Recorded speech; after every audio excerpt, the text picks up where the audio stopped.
Hi classmates! Alan here, ang GHL tutor nyo.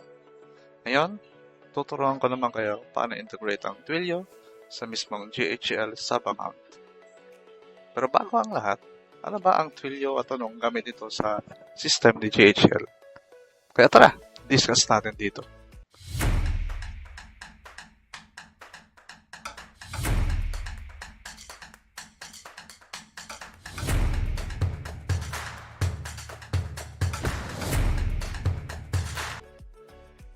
Sa Go High Level o GHL, napakahalaga ng Twilio.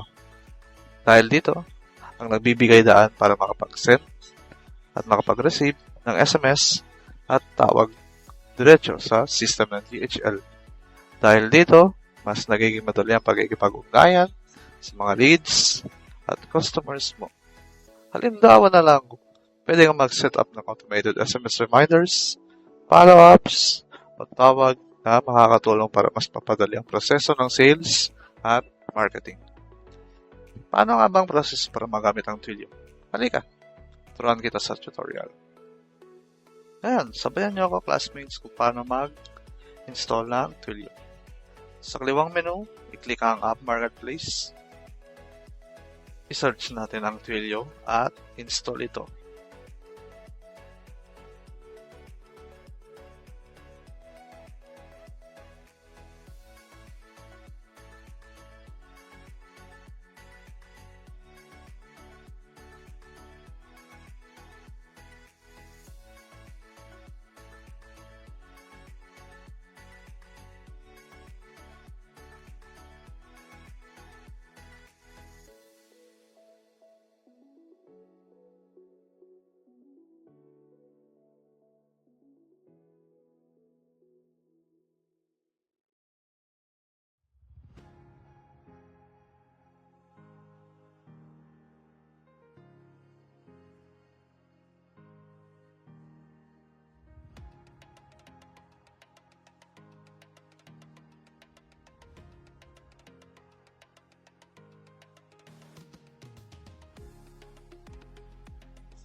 Pagkatapos ma-install ng Twilio, pupunta sa Twilio dashboard at kunin ang mga kailangan tulad ng account SID, authentication token, at yung sariling phone number.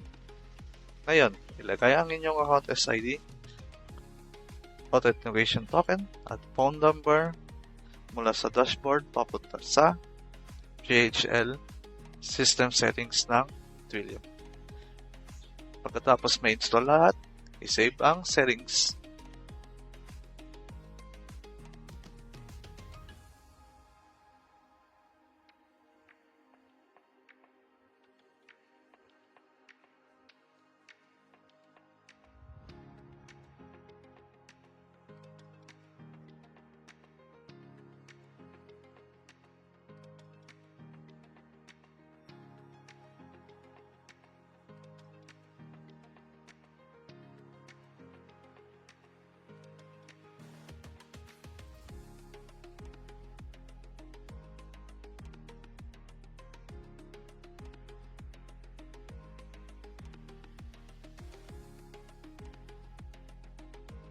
Maaari ka ring bumili ng bagong number mula sa mismo sa Twilio kung kinakailangan.